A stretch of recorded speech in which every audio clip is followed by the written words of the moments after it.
everyone, welcome to Carmen's Australian Storytime. Today I'm reading another fun book called Iggy Peck, the Architect. Now this is Iggy Peck and he wants to be an architect when he grows up. It's written by Andrea Beaty and illustrated by David Roberts. I love this because this is where all good artists start, when they dream big. Now, this book doesn't really tell us about the book, but it says it's a rhyming text, so of course I love it. And it's got art in it in watercolor and pen ink, which combine to inspire genius in early bloomers. So Iggy Peck is what we call an early bloomer. He already knows what he wants to do for a job when he grows up. Do you already know what you want to do? Well, I'm very curious what Iggy Peck is going to build in this book. Let's have a look. You know what? The blurb is actually hidden inside here. I never noticed that before. Some kids sculpt sandcastles, some make mud pies, and some construct great block towers.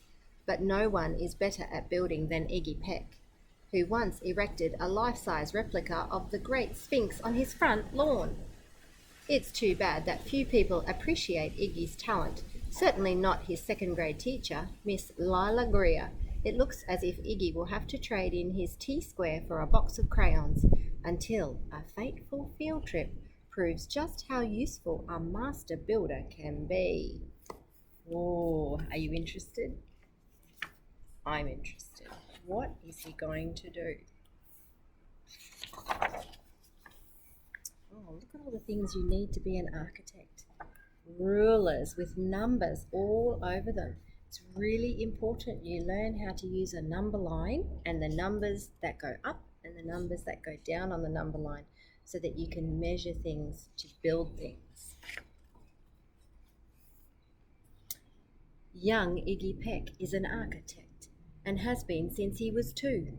When he built a great tower in only an hour with nothing but diapers and glue. Diapers are nappies, oh boy. Good gracious, Ignatius, his mother exclaimed. That's the coolest thing I've ever seen. But her smile faded fast as a light wind blew past and she realized those diapers weren't clean. Oh boy. Gracious, my son, what on earth have you done? That's disgusting and nasty. It stinks. Ugh. Not a good choice to use dirty nappies. But Iggy was gone. He was out on the lawn using dirt clods to build a great sphinx. He's very young to be building such a big thing. When Iggy was 3, his parents could see his unusual passion would stay. He built churches and chapels from peaches and apples and temples from modelling clay. Oh boy, he's building out of everything he can find. At dinner one night, to his father's delight, Iggy got a bright gleam in his eye and out on the porch built the St. Louis Arch from pancakes and coconut pie. Oh boy, that's a lot of pancakes, isn't it? And he needed a big, tall ladder to get up there.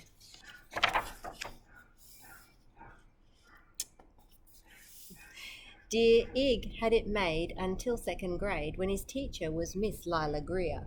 On the very first day she had this to say, "We do not talk of buildings in here." I would not like that teacher either. I love to talk about buildings. Gentle or Romanesque, I couldn't care, Gothic or Romanesque, I couldn't care less. About buildings, ancient or new, she said in her lecture about architecture that it had no place in grade 2. Not in my class. In my class, we've always been building with cardboard boxes. That might seem severe, but she was sincere, for when she was no more than 7, she'd had a great fright at a dizzying height in a building so tall it scraped heaven. Okay, I'm getting why she doesn't like it now. She does have a good reason. She had a very big fright in a tall tower. On an architect's tour of the 95th floor, young Lila got lost from the group. There she is as a little girl. Any wonder she doesn't like architecture. She was found 2 days later in a stuck elevator, eating cheese and with a French circus troupe. Well, at least they had cheese to eat. That nearly happened to me this morning. I nearly got stuck in the elevator here. Wasn't very much fun. I do not like heights and I do not like elevators very much. After that day, it's quite safe to say she thought all building lovers were nuts. As a teacher, she taught that above all, one ought to avoid them. No ifs, ands, or buts.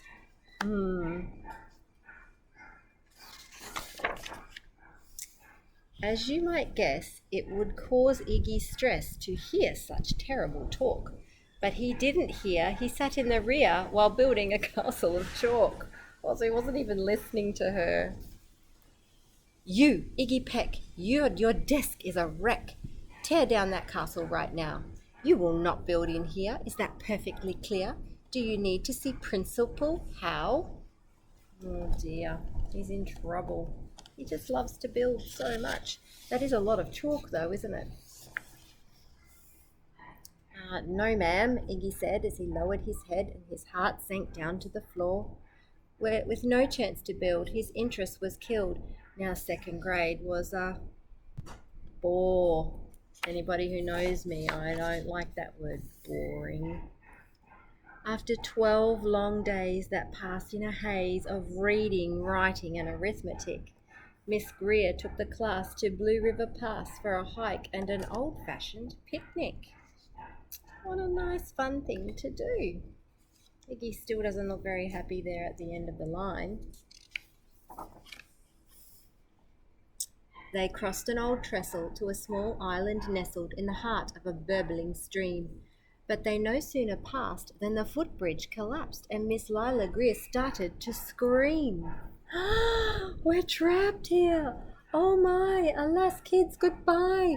Her eyeballs rolled back in her head. She dropped to the ground with a vague groaning sound. Luckily fainted, not dead. Oh boy. The whole class is on their own now and they can't get back over the bridge. What do you think's going to happen? Make a prediction. The class was amazed. They stood there quite dazed, uncertain of what they should do. But one bright young man was off hatching a plan which started with Miss Lila's shoe. Soon each lad and lass there at Blue River Pass were working together as one. Oh, so they've got sticks and branches. What is he up to? Iggy is up to something, can you guess?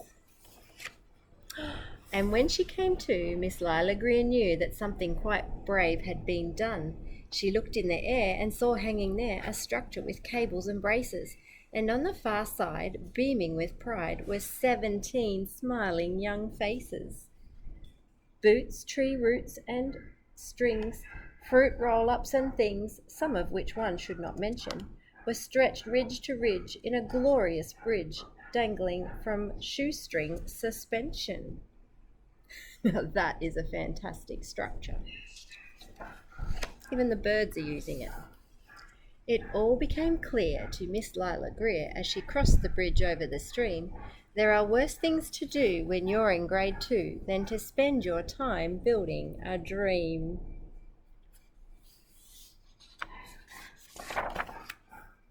Now every week at Blue River Creek Elementary in second grade, all the school kids can hear, along with Miss Greer, how the world's greatest buildings were made.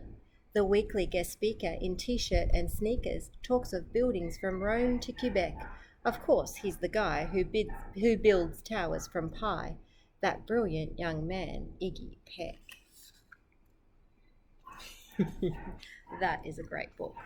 And I would always hate that if I was not allowed to do any building in class. Once a week in my class, we get out those cardboard boxes and we build all sorts of things. I hope you get to do some building, and if you don't get to do it at school, make sure you start collecting all of the recycled things and do some building at home. It's super fun and it teaches you so much, and one day you might get to be an architect like Iggy Peck.